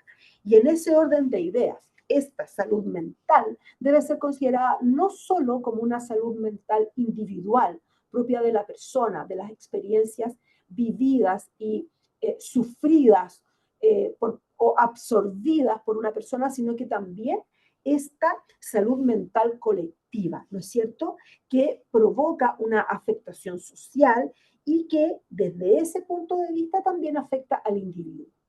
En el fondo tenemos que esta salud mental nos afecta a nosotros individualmente y de manera colectiva a todos. Y eso ha ocurrido permanentemente, siempre, a lo largo de la historia de nuestro país. Nuestra historia como Estado y también nuestra historia social. Y esta no es una excepción en la que nos encontramos actualmente. Pero ¿qué sí nos hace cambiar? Nos hace cambiar desde el momento en que nos hacemos cargo del concepto de criminalidad y nueva criminalidad. Esta vida en sociedad, estas normas comunes que regulan, ¿no es cierto?, nuestra vida social, tienen que irse adaptando. Y esta adaptación a la realidad hace que tenga especial relevancia en materia de criminalidad, ¿no es cierto?, que es el área que nos toca a nosotros como Ministerio Público, ya que por rango constitucional nuestro deber es ejercer la persecución penal y proteger a víctimas y testigos. En ese orden de ideas es que nosotros nos vemos afectados necesariamente, no solo desde el área de la criminalidad y de la persecución penal, sino que también en nuestra relación con nuestros organismos auxiliares, con nuestros colaboradores. Dentro de esos colaboradores, ¿no es verdad?, encontramos a las policías, entendidas tal como la Policía de Investigaciones de Chile, como la Policía de Carabineros, y como también Gendarmería en el ámbito que a ellos les compete. También, en algunos casos, con la Policía Marítima en algunos puntos de nuestro país. Y es ahí con donde también en estos órganos auxiliares es que aparecen los peritos. Y estos peritos que pueden ser públicos o privados, ¿no es verdad? Los peritos del ámbito público son aquellos que, igual que nosotros, somos funcionarios públicos y que están reconocidos por nuestra legislación como organismos auxiliares colaborativos con la labor de persecución penal. Es ahí donde encuentra el espacio tanto el servicio médico legal como todos los peritos que forman parte de la red de salud mental pública y aquellos que se encuentran dentro de las propias policías, ya sea en el Instituto de Criminología, como también, ¿no es cierto?, en Carabineros de Chile, que también tiene peritos en la BOCAR y en los distintos, digamos, departamentos propios de su organización institucional. ¿Qué nos vamos a ocupar el día de hoy? Vamos a trabajar lo que es el concepto de criminalidad, que ustedes ya lo han visto reiteradas veces, así es que voy a ser breve en esa exposición. ¿En qué nos diferencia con la nueva criminalidad? ¿De qué manera podemos definir esta nueva criminalidad y de qué forma esto afectó nuestras relaciones sociales y la forma en que se ejecuta la persecución penal dentro de esta nueva realidad? Y vamos a ver qué relevancia tienen los peritajes en materia de salud mental. Desde mi punto de vista, yo personalmente trabajo mucho con peritos de salud mental de las distintas áreas, tanto públicas como privadas, porque en el sector privado también existen peritos de salud mental, y consideré que para levantar este tema en particular, me iba a hacer cargo de puntos relevantes en relación con la labor del perito y su relación con el Ministerio Público como ente persecutor, y desde el punto de vista tanto investigativo como de juicio oral. ¿Qué temas voy a tratar de abordar brevemente para tratar de ser más que dar una clase magistral o cátedra, a abordar puntos significativos que son recalcados dentro de nuestra relación permanente entre Ministerio Público y peritaje de salud mental a todo nivel? En ese orden de ideas, mi especialidad va a aparecer a lo mejor como un sesgo dentro de lo que yo voy a exponer, ya que mi expertise como fiscal está radicada principalmente en la persecución penal en delitos sexuales, básicamente, también en temas de violencia intrafamiliar y género dentro de la violencia intrafamiliar, ya que tengo especialidad formativa académica en materia de género. Por lo tanto, en eso les pido disculpas y todas las preguntas que me puedan hacer al respecto, estoy llana. Voy a tener necesariamente ese sesgo. Ahora, creo que ese sesgo no es malo, ya que entiendo que la salud mental está muy, muy vinculada en el ámbito pericial, precisamente con la especialidad de los delitos sexuales y de los delitos violentos, particularmente en temas de violencia intrafamiliar. ¿Qué temas quiero abordar con ustedes? En primer lugar, la imputabilidad, que es un elemento esencial para nosotros como Ministerio Público. Vamos a analizar el concepto. Los peritajes psicológicos, los peritajes de daño, el peritaje de credibilidad del relato de niños, niñas y adolescentes. ¿De qué manera influyen los peritajes de salud mental en medidas de seguridad? Y finalmente me voy a hacer cargo de la declaración del perito en juicio oral. ¿Qué es lo importante y en qué se vincula esto con la nueva criminalidad? Estos parámetros que yo les acabo de describir son transversales, en definitiva, a la labor pericial que se han ejecutado siempre. Nosotros siempre hemos trabajado con peritajes, esto no ha cambiado y la nueva criminalidad solo viene a exigir un poco de adaptación tanto de parte del Ministerio Público a esta nueva criminalidad como de parte de los peritos y su expertise respecto también de los puntos vinculados con la nueva criminalidad.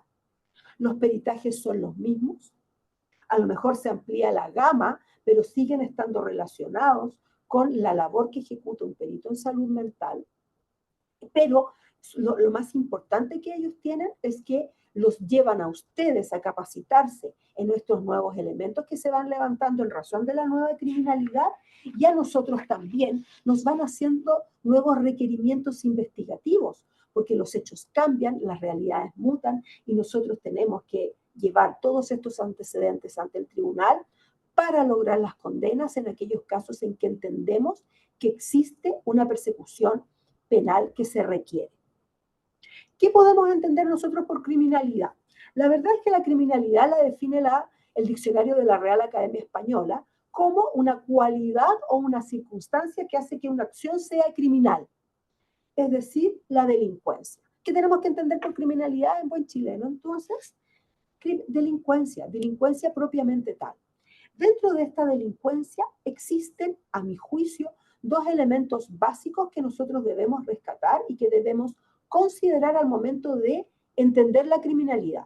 En primer lugar, que nos encontramos con una infracción a la ley, es decir, para que exista criminalidad debe haber el rompimiento o el incumplimiento de una norma jurídica, en el caso nuestro, penal, ¿no es cierto? Además, esta infracción va a causar necesariamente un perjuicio a un bien jurídico protegido, ¿no es cierto?, que es lo que busca sancionar el derecho penal. Desde el momento, y aquí hago un asterisco, de que el derecho penal sanciona ciertas conductas ocurridas dentro de esta sociedad por considerarlas de mayor gravedad. Y ese perjuicio se traduce necesariamente en un daño ocasionado. En el fondo, la criminalidad se refiere a hechos antisociales que atentan contra esta organización social, que atentan contra el orden público constituido y que causan además un grave impacto social y que ocurren, ¿no es cierto?, dentro de un tiempo y un lugar determinado. Eso es la criminalidad en términos generales. ¿Qué causa la criminalidad? Podríamos tener una vasta discusión sociocultural, ¿no es cierto?, jurídica también, de qué es lo que causa esta criminalidad. La criminalidad estandarizada. Algunos autores sostienen, en el ámbito de la sociología, que forma parte de la naturaleza humana la criminalidad, esta transgresión a la norma, este incumplimiento del orden público, este impacto social que quiero causar con una conducta determinada que causa un perjuicio o un daño. ¿Pero qué nos ocupa el día de hoy? La nueva criminalidad. La criminalidad existe dentro de nuestra sociedad, va a existir siempre, y es por eso que todos los estados cuentan con un código penal, ¿no es cierto?, que sanciona aquellas conductas disruptivas de la mayor gravedad que atentan contra ciertos bienes jurídicos protegidos por esta sociedad organizada. Pero la nueva criminalidad va a un tipo de delincuencia distinto, que se ha acentuado últimamente en nuestro país y se caracteriza básicamente por ser más violenta, dada su forma de comisión. Ustedes acaban de recibir dentro de este programa de capacitación la exposición del fiscal Héctor Barros, ¿no es cierto?, que habló sobre el crimen organizado y que les narró esta nueva delincuencia más violenta por las formas de comisión, por la estructura que tiene al momento de instaurarse. Esa es una nueva criminalidad. ¿Por qué? Porque rompe los estándares criminales que nosotros conocíamos y en base a los cuales estábamos funcionando. Esta, además de ser más violenta, genera mayor temor en la población. Es frecuente, es intensa, está organizada, ¿no es cierto? Influye en la percepción de seguridad y de inseguridad social, lo que en definitiva afecta a toda la comunidad y claramente afecta la vida y la salud mental de todas las personas. Esa es la nueva criminalidad referida, en primer lugar, al crimen organizado.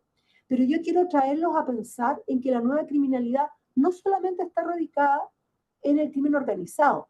Obviamente el crimen organizado causa un impacto social, emocional y en la salud mental de la gente por la forma de comisión, ¿no es cierto? Porque es más violenta, porque genera inseguridad, porque es frecuente, porque es organizada, porque es distinta.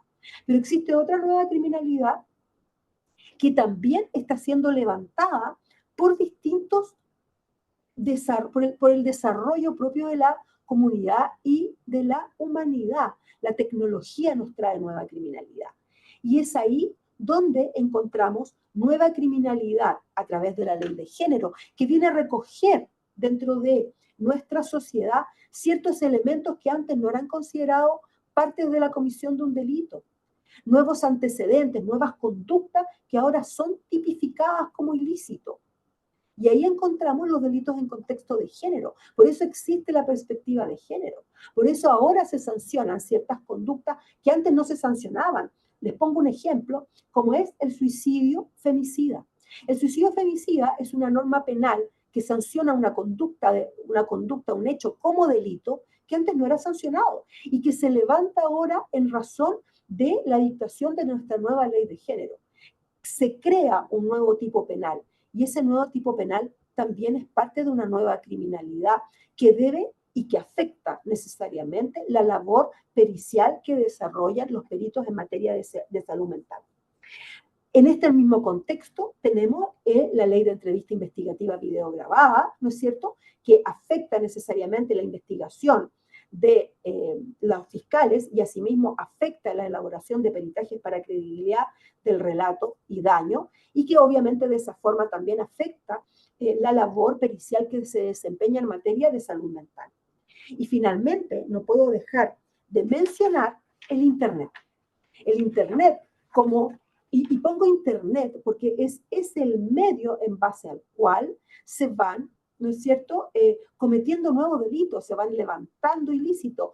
Tenemos, ¿no es cierto?, nuestra nueva ley de delitos informáticos, que abarca y reconoce convenciones internacionales relativas a la criminalidad en materia de Internet y delitos cometidos con medios informáticos, que han traído también aparejada la creación de tipos penales distintos. Todo esto, que a lo que yo denomino impacto social por la evolución de la sociedad arraigada en las nuevas tecnologías y la evolución propia de nuestra comunidad como humanidad, es donde cae también un nuevo concepto de nueva criminalidad. No solo el crimen organizado, sino que también la evolución sociocultural de nuestra sociedad. En Chile, esto se traduce en cifras.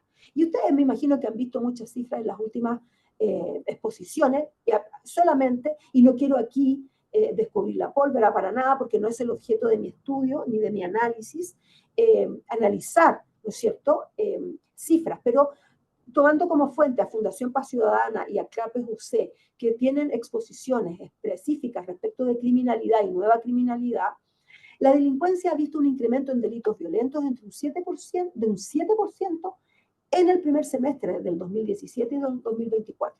Ustedes saben que todas las cifras están vinculadas siempre a periodos determinados, por lo tanto, podríamos encontrar cifras para el campeonato. Encontré que esta era la más general. Los delitos violentos en general han aumentado un 7% entre el año 2017 y el 2024. Y esto no tiene que ver con la percepción de inseguridad y el temor ciudadano, que no necesariamente está vinculado con el incremento con la delincuencia, sino que está relacionado con la percepción y la sensación que tiene la población al momento de percibir por su mente la ocurrencia de delincuencia a nivel social. Y eso ha incrementado en 20 puntos entre el año 2018 y el año 2023. Es mucho, es bastante. ¿Cuáles son las herramientas y los mecanismos que se utilizan para determinar este aumento de la criminalidad? Son varios, pero en general se trabaja en base a catálogos de delitos y se ha estimado que los delitos que han tenido más aumento dentro de este incremento de delitos violentos, como también en este incremento de la percepción de inseguridad, en primer lugar los delitos violentos, que contemplan los homicidios, delitos sexuales, los robos violentos, la violencia intrafamiliar y las amenazas. Los delitos del narcotráfico vinculados a crimen organizado, ¿no es cierto? Tanto el comercio como la producción, los delitos vinculados con armas de fuego y explosivos, y los delitos contra la propiedad, como son también los robos no violentos y los hurtos. Catálogos de delitos para entender este incremento de la criminalidad hay muchos. Cada una de las empresas que realizan encuestas y desarrollan estudios tienen su propio catálogo de delitos. Yo prefiero levantar porque es este margen dentro del cual nos vamos a enfocar para entender y estudiar un poco de qué manera afecta la nueva criminalidad en los peritajes de salud mental. Estos, sin perjuicio de lo que yo les acabo de exponer, afectan nuestra sociedad.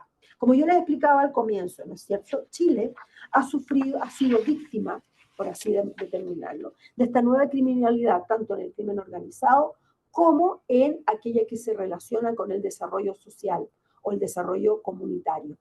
El 97% de las personas en Chile ha cambiado alguna rutina por temor. La inseguridad limita los movimientos y decisiones cotidianas con una restricción de libertad general de la ciudadanía por este problema. No estamos hablando de que las personas imaginan cosas, sino que más bien calculan cierta probabilidad de que algo les afecte negativamente su seguridad y la de su familia pueda ocurrir al transitar por ciertas áreas de la ciudad. Deciden realizar cambios, dejar de ir a ciertos lugares o evitar salir a ciertas horas, lo cual afecta a la libertad individual, ya que las rutinas se ven alteradas. En línea con los hallazgos del último informe de desarrollo humano elaborado por el PNUD, en que se reporta que cada vez más personas declaran tener menos amigos y menos interacciones con los pocos que tienen, puede llevar a la larga a problemas de salud mental, depresión y ansiedad, entre otros. Estamos enfrentados a una nueva criminalidad con bandas de carácter internacional, delincuencia que es percibida como más amenazante. El tipo de delitos que cometen agrava la sensación de inseguridad, ya que son delitos más violentos, como los homicidios. Este es un artículo que extraje desde la Radio Nuevo Mundo. Tiene un blog donde publican ciertos artículos muy generales que comentan la vida social en lo que dice la percepción cotidiana de las personas. Y este artículo de don Patricio Saavedra, que es un académico de la Facultad de Ciencias Sociales de la Universidad de O'Higgins, plasma de qué manera esta nueva criminalidad afecta la salud mental del colectivo y cómo esto puede afectar no solamente la vida en comunidad con la percepción de inseguridad, sino que también la salud mental de las personas por depresión, ansiedad, entre otros. Y por eso me pareció relevante compartirlo con ustedes, porque es esto lo que necesariamente afecta mi labor como fiscal, como persecutora penal, y la labor de ustedes como organismo auxiliar en la elaboración, ¿no es cierto?, de peritajes que nosotros vamos a ir solicitando para ir avanzando en la persecución penal. Los delitos en términos generales, y aquí quiero ser muy explicativa porque esto da para una clase de derecho penal, los delitos en general afectan a dos intervinientes y los afectan desde un punto de vista del daño y la credibilidad, que es en el caso de la víctima. Hacemos especial hincapié respecto de los testigos que también se ven afectados, pero los ponemos en paréntesis. Y también afectan al imputado, porque el imputado también es víctima de su propio delito, digámoslo, porque ve afectada su vida personal al verse involucrado como tal en una persecución penal. A la víctima le afecta, como ya les dije, en materia de daño y de credibilidad, desde el punto de vista de salud mental, y al imputado desde la imputabilidad. En términos generales, todo delito consiste en una acción, en un acto, un hecho, un acontecimiento, o una omisión. Puede ser delito que yo deje de hacer algo y cause a consecuencia de dejar de hacer un mal en otra persona. Tiene que ser esta acción debe ser típica.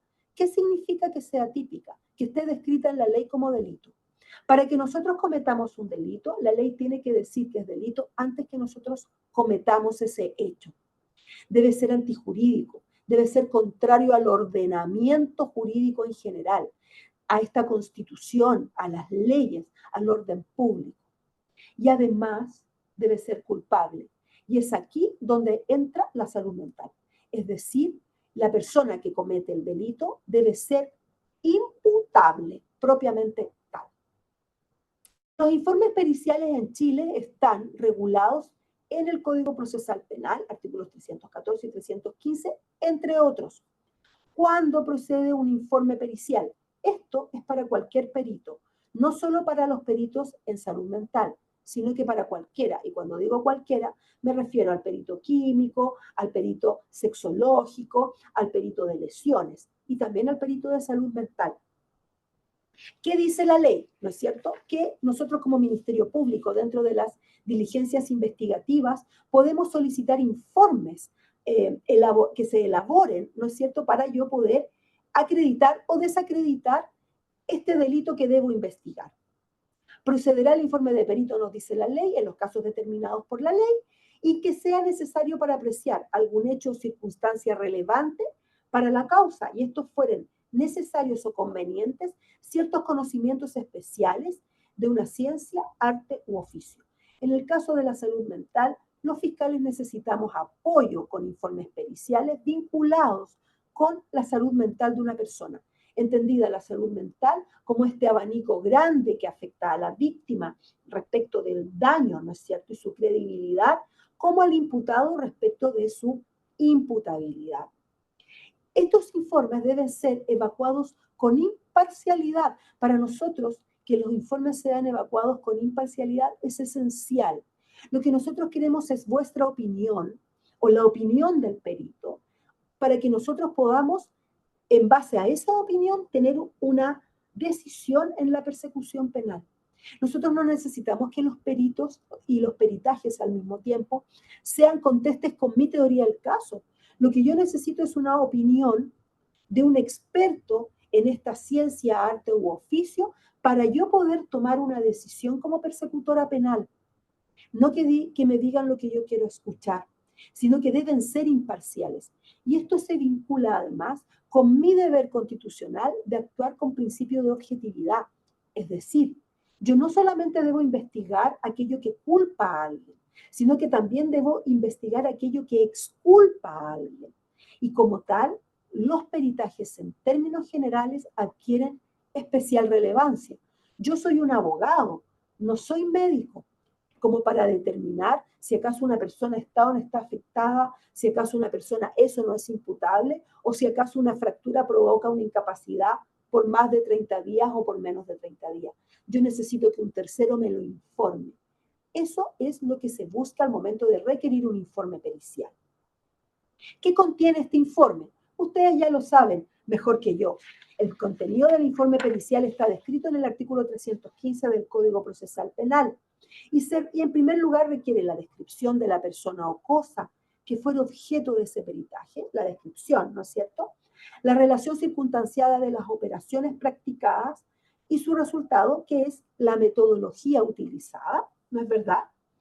Y las conclusiones a que se llega a consecuencia de la descripción de las operaciones practicadas y su resultado. Para nosotros como fiscales es fundamental contar con la clarificación de la metodología aplicada y además con los fundamentos y la descripción de las operaciones realizadas para la conclusión a la que se llega. ¿A qué me quiero referir? Nosotros somos abogados y como abogados a veces necesitamos descripciones menos técnicas, a lo mejor más enfocadas en lo médico-legal que en la medicina propiamente tal. Nosotros tenemos la suerte, o a lo menos yo he tenido mucha suerte, ya que en general los peritajes que yo reviso, y particularmente los de salud mental, son bastante explicativos. Sin embargo, a veces hay cosas que se dan por supuestas que nosotros los abogados no sabemos.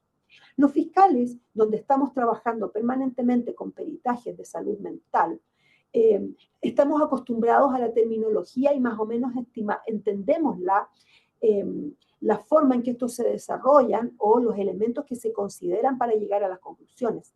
Sin embargo, como estos peritajes deben llegar necesariamente a juicio oral, ¿no es cierto? Los jueces no siempre tienen esa expertise.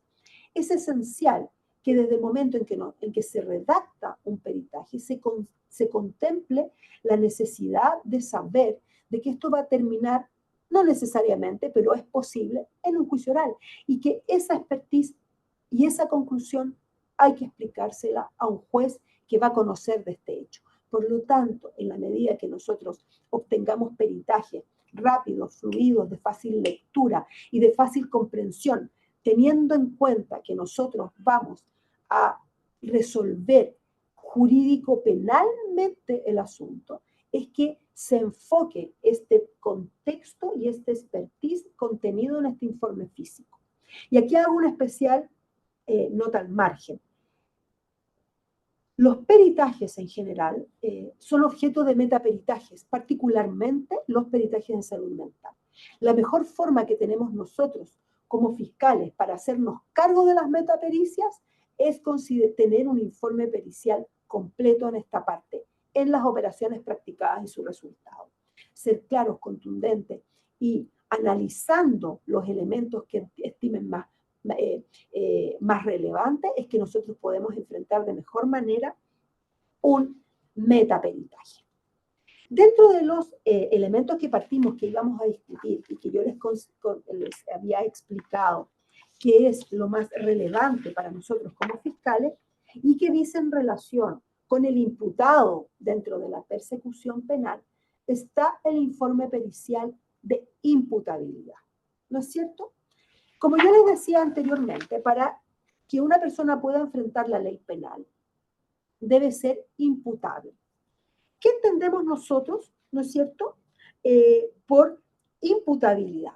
La imputabilidad en general tiene una definición jurídica que es tradicional. Es la capacidad de conocer lo injusto y de determinarse y actuar en conformidad a ello. Esto adquiere especial relevancia en materia jurídica, ya que toda persona que enfrenta una persecución penal como imputado debe tener la capacidad mental de enfrentarlo porque debe tener la capacidad de defenderse. Una persona que es inimputable, es decir, que no tiene esta capacidad de entender el ilícito y de actuar en conformidad a él, debe ser capaz de enfrentar un proceso penal. ¿Por qué? Porque el proceso penal parte de la base de que estoy acusando a una persona que entiende lo que estamos haciendo. Desde el momento en que esa persona no es capaz de comprender mentalmente la persecución penal en su contra, nosotros no podemos ejercer la persecución penal. Eso atenta contra las normas básicas de persecución penal desde un punto de vista elemental. No es algo que se pueda soslayar, sino que es básico. Para que yo como Ministerio Público pueda perseguir penalmente a una persona, esa persona debe entender lo que yo estoy haciendo. Y debe entender lo que yo estoy haciendo desde el punto de vista de salud mental. Y además debe ser imputable, es decir, el acto que cometió, el hecho delictivo que cometió, debe haberlo hecho sabiendo lo que está haciendo. De esa forma, nuestra legislación contempla que están exentos de responsabilidad criminal el loco o demente, mal denominado enajenado mental, que yo creo que ustedes deben conocer ya ese término. Mal denominado enajenado mental, el loco demente está exento de responsabilidad penal, es decir, yo no lo puedo perseguir penalmente. Y como no lo puedo seguir penalmente, tampoco es posible que el Estado lo sancione a través de una pena. ¿Qué establece una excepción? A no ser que haya obrado en un intervalo lúcido. El loco demente que tenga un intervalo lúcido. En realidad es el que por cualquier causa independiente de su voluntad se haya privado totalmente de razón. Aquí agregué yo el que obra violentado por una fuerza irresistible o impulsado por un miedo insuperable, porque esta circunstancia también requiere un peritaje de salud mental que nos diga que nos encontramos bajo dicha hipótesis, de que una persona obra violentado por una fuerza irresistible o impulsado por un miedo insuperable, aquella persona que se priva de razón al actuar de una determinada manera, que pierda esta capacidad cognitiva, ya sea permanente o momentánea, que le impide actuar o regir su actuar de acuerdo a lo que corresponde socialmente, a ser imputado. La responsabilidad penal en estos casos en que hablamos de un loco o demente o una persona que se halla privada de sentido o totalmente de razón o que obra violentado por una fuerza irresistible o impulsado por un medio insuperable, requiere un pronunciamiento pericial de parte de un profesional con experiencia en esta ciencia que nos permita decir que mentalmente esta persona se encuentra en estas hipótesis. De esa forma el Estado se resta de perseguirlo penalmente, por dos razones, porque penalmente no lo puedo sancionar y porque procesalmente yo no lo puedo procesar o enjuiciar porque él no está en condiciones de entender el proceso penal en su contra. Esa es como la piedra angular del apoyo que como órgano auxiliar ustedes nos dan a nosotros como en la persecución penal. También se consideran circunstancias atenuantes, que son estas mismas eximentes, pero que cuando no se reúnen todos los requisitos para entender que nos encontramos en la eximente, ¿no es cierto?, se disminuye la responsabilidad penal. Todas estas conclusiones a las que ustedes lleguen a través de un peritaje que ustedes conocen, que ustedes saben ejecutar, dada su experticia, es la que nosotros levantamos para poder tomar nosotros una decisión de persecución penal investigativa, ¿no es verdad? Y esto no ha cambiado con la nueva criminalidad, sigue siendo la misma. Lo que pasa es que aumentan los imputados.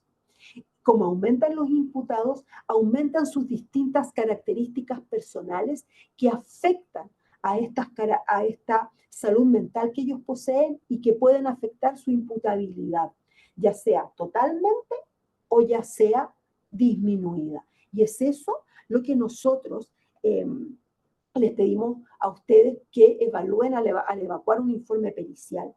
Esto debe estar necesariamente vinculado con los hechos que ustedes están investigando, ¿no es cierto?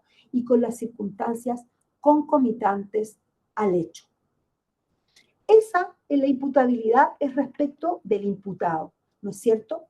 Ahora voy a referirme brevemente a otros peritajes que nosotros necesitamos para la persecución penal. En primer lugar, los informes periciales de daño, ¿no es cierto?, que en Chile afectan derechamente la persecución penal por cuanto se relacionan con el daño que sufre la víctima a consecuencia del ilícito.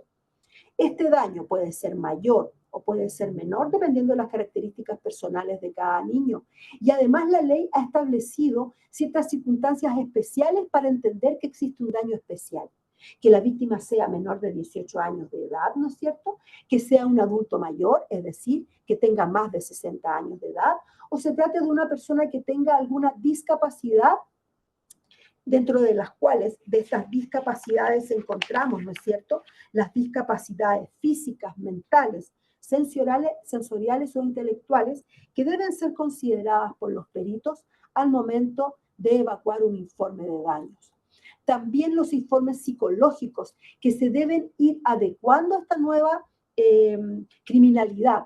La expositora anterior, yo escuché su exposición muy interesante, que dice relación con esta nueva criminalidad y que claramente debe plasmarse en los informes psicológicos que nosotros podamos pedir para la persecución penal, que dicen relación con su capacidad intelectual, facultades mentales y funciones cognitivas, la existencia de psicopatologías previas significativas, trastornos de personalidad, trastornos disociativos, trastornos del desarrollo que puedan afectar a una persona, alteraciones del juicio de realidad, ¿no es verdad?, que pueden ser agudos o persistentes, y la vulnerabilidad. Todos estos informes psicológicos que se pueden referir a todos estos puntos son necesarios para nosotros, ¿no es cierto?, y que dicen relación con las características propias de esta nueva criminalidad, tanto en materia de crimen organizado como en materia de género y de entrevista investigativa videograbada y en los delitos cometidos en la Internet. La entrevista investigativa videograbada, vamos a pasarla rápidamente. Aquí, ¿qué me interesa destacar? La entrevista que se hace en contexto de entrevista investigativa videograbada no es una entrevista psicológica, sino que se trata de una entrevista destinada a obtener de parte de la víctima una declaración jurídica investigativa tendiente a conocer básicamente los hechos con mayor exactitud y completitud para yo poder determinar cuál es el tipo penal que debo aplicar en el caso concreto para ejercer la persecución penal. Y es ejecutada por profesionales especialmente capacitados para ello.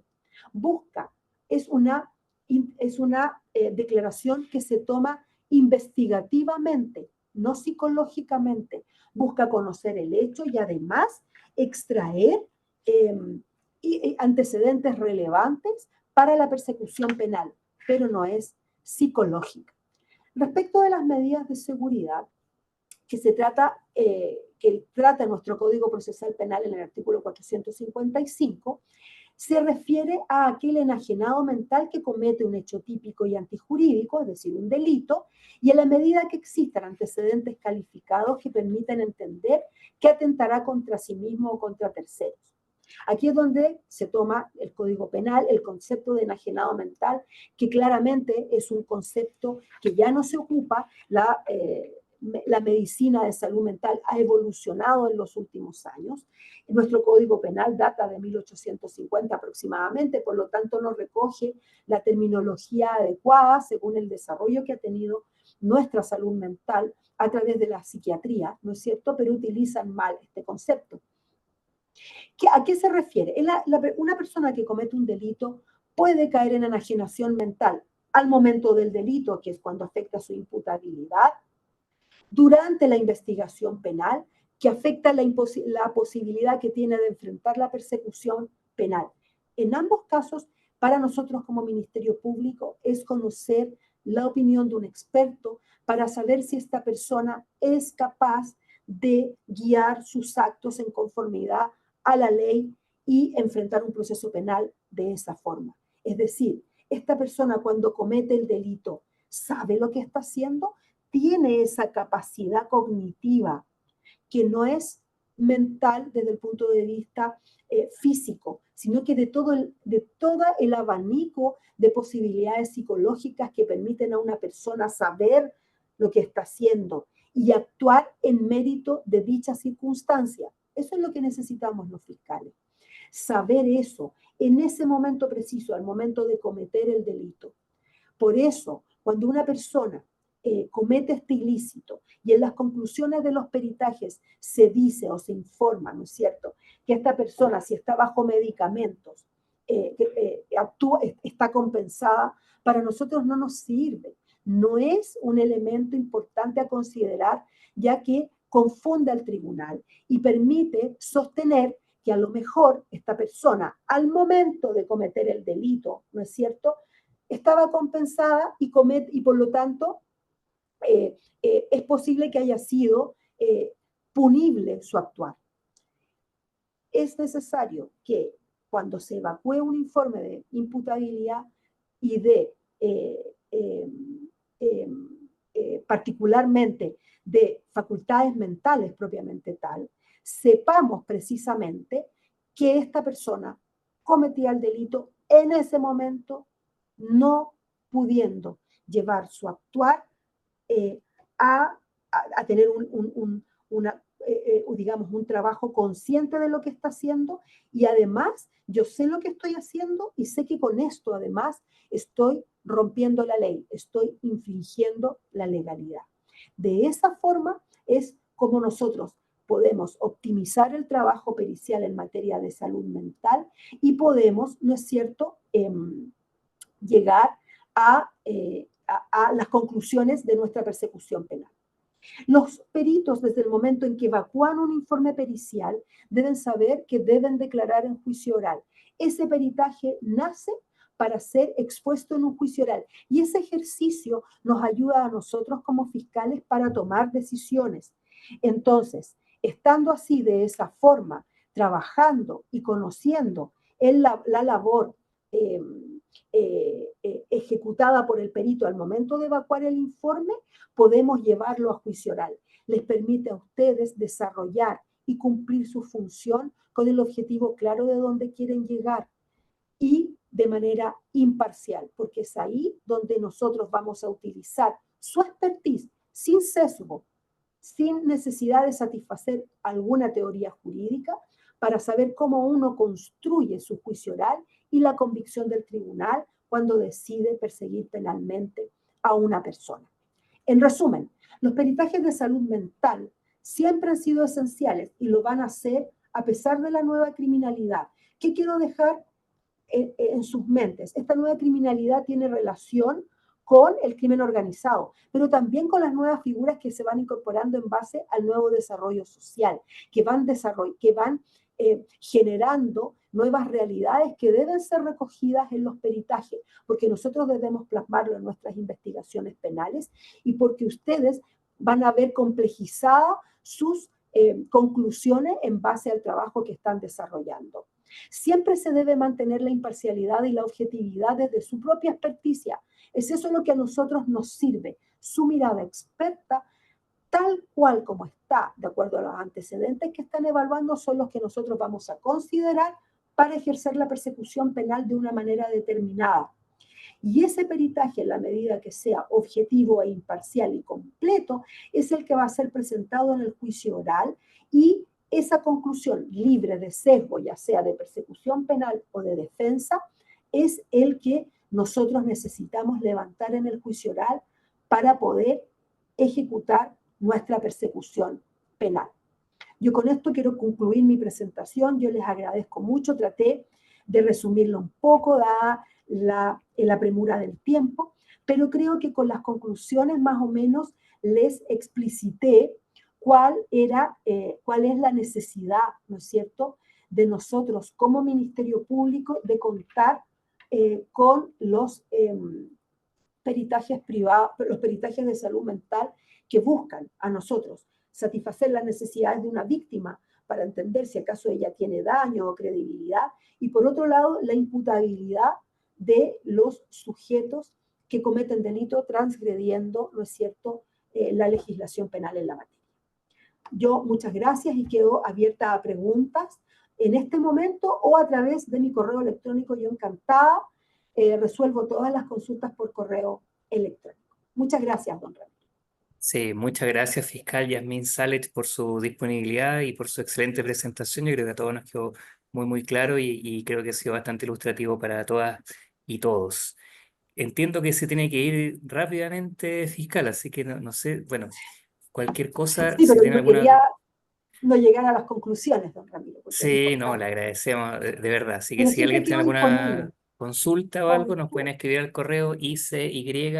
Así. sml.gov.cl, nosotros se la hacemos llegar a Por la, supuesto, a la fiscal, encantada. ¿ya? En caso de que Listo. algo Muchas gracias. no haya quedado claro.